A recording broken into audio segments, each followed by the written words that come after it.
Hey everybody, this is Injustice 2 Online, episode 33. So, let me explain. So, a long time ago, I started having less and less time to play video games and produce videos and stuff, and eventually Injustice 2 just kind of like fell off by the wayside. And I had a whole bunch of footage from a time where I was playing a whole bunch of different characters and, you know, just kind of experimenting and everything, and I never got around to uploading them.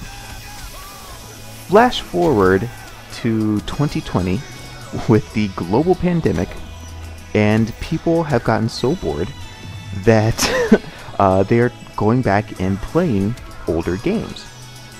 And this has hit side by side with the NRS 2-year cycle, where everybody gets bored of the current NRS game and then looks to the previous NRS game to sing its praises and say how good that game was and how, you know, it was a perfect game, blah blah blah blah, when we all know they were the same ones that were complaining about it before, but whatever.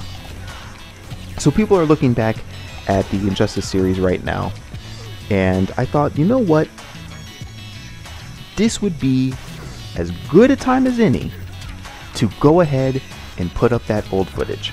So the games that you're going to be seeing for a while are literally years old.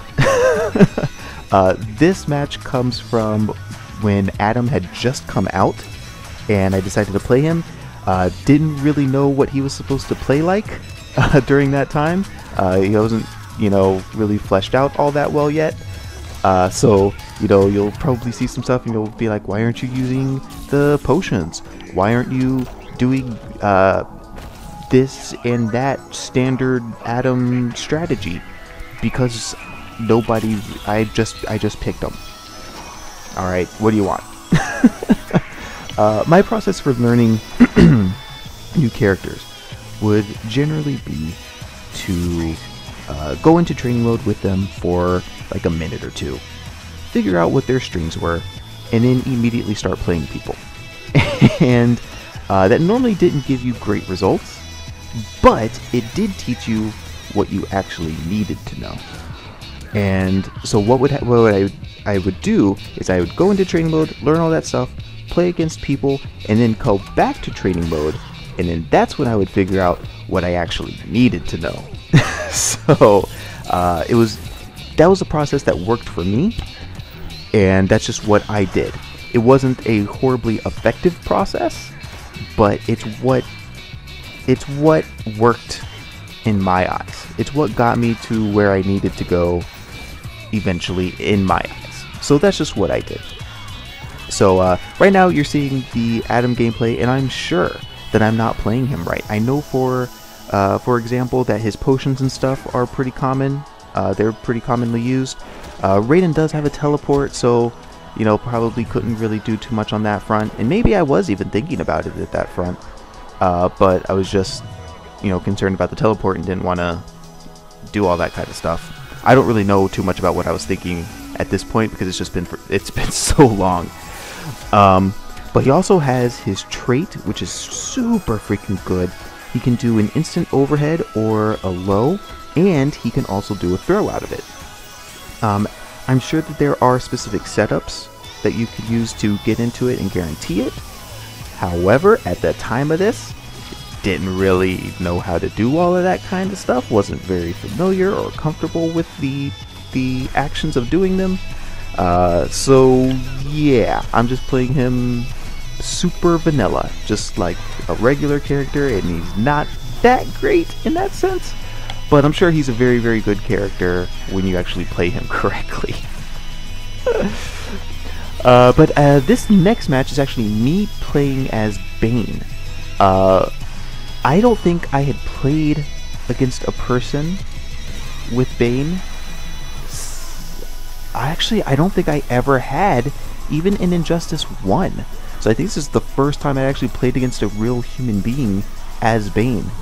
And it was super fun. Oh my my goodness. So I remember playing the Bane session, and I played against quite a few people. I played several Deadshots, and then a couple Dr. Fates, and I remember that because of the frustration of it. So you're not going to be seeing those games, by the way. I played this Batman player, and I feel like I played him a couple times, and I think that I won all the games that I played, but I think this one was the most fun one. So I think that that's why it's still here. But Bane is fun when he works. He really is. If I knew a little bit more with him, I might play him more often. But I think it's so. I think one of the big issues with playing a character like Bane is the counter picking. Sometimes you don't really need to know very much with the character in order to use them as a counter pick, because some of the counter picks in the game are just so heavy, you know. And to get around them, you've got to do quite a bit. Somebody can just pick Dr. Fate or something and just do down forward 1, his little projectile, over and over and over again, and then when you get close to, you know, down back 2, and then the meter burn back 3 or meter burn forward 3 or something like that, and make it really freaking hard for you to really play. And they're doing that for just about no effort. You know, it's very surface level understanding that you need in order to you know, counterpick in some matchups.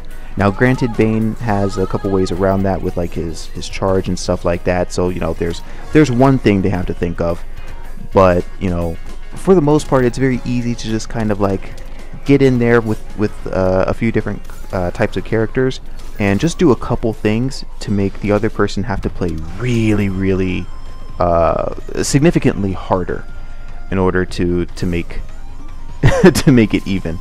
So yeah, I think with a little bit more knowledge of Bane, being able to maximize kind of his up close game, he would be worth kind of sinking more time into. But with the amount of knowledge that I had of him, playing those kind of counter matchups, was pretty off-putting. We'll leave it at that. But this match is playing Batman. I did not touch Batman in Injustice 2 because I had already played him in Injustice 1, so I didn't really need to know very much different about him. He's just super easy mode, you know, Batman, whatever. I did have a lot of fun with him, of course, because, you know, it's fun to be really strong. But Batman is one of those characters, like, because of the tools that he has, he's gonna be good. He's gonna be effective. You know, you don't have to worry about Batman not working. You know, somebody's gonna crack. You know, you can't block forever. In this match, I'm actually gonna cut this match a little bit short, just because the Clash quote I thought was kind of funny. And I gotta say, Batman is pretty low effort, so you know, Raiden kind of made a reference to that, and I was on board. But I'm not cutting out the rest of the match because like I lost or anything. I did still win it, but you know, I just like the Clash quote, so I wanted to leave it in there. Then I have one more match coming up after that. But talking a little bit about my enjoyment of Injustice and my thoughts about the game, I really did enjoy it.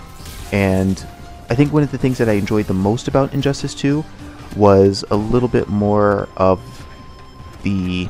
I think they tried to open up a little bit of the neutral, I guess, the up-close neutral in Injustice 2.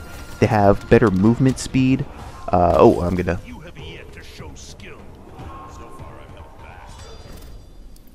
There we go. I think they opened up a little bit more of the close range game, which I liked a lot. Before in Injustice 1, pretty much everything was either dash and then do your string, or jump and do your string. Now there's a little bit more movement involved. There's very there's very little walking in Injustice 1. unless you were holding backwards. Then there was quite a bit of that. But as far as like walking forward, very little in Injustice 1. It was very much kind of a dash or jump kind of thing that you would be dealing with the majority of the time.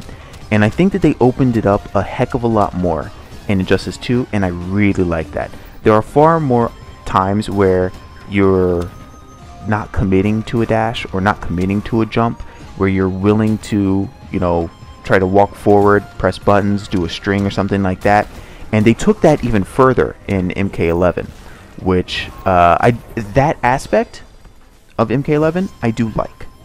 I do like that a heck of a lot more. I don't necessarily want Injustice 2 to go that far. I think I want it just a little bit closer to Injustice 2 than MK11. But I do appreciate the difference. I do appreciate what they changed here. And by the way, this Atrocitus versus Swamp Thing gameplay, alright, like, you're gonna start seeing some slop over here. As if the beginning part of this wasn't slop too. But like you're gonna see some weird stuff in just a little bit. Okay, I'm not an Atrocitus player. Alright, I played him a couple times. I learned 2 strings with him. Alright, so, you know, get off my back. It's coming up pretty soon. But I really like what they did with Injustice 2 moving from Injustice 1. I think it was a really big improvement. And I really kind of, oh my gosh. I really kind of hope that they kind of continue down that path, making it a little bit more of what it was in Injustice 2. I don't want them to go back. I think that it was a much healthier game than Injustice 1. Made me very excited to play it, I guess, and to experience it because it felt new. And I really hope that they continue that in Injustice 3, whenever it does come. But thank you for watching this video. I've got quite a few more that are going to be on their way. If you enjoyed the video, I'd greatly appreciate it if you would leave a like. You can also share it with someone that you think might enjoy it. I will see you guys next time. Thanks for watching.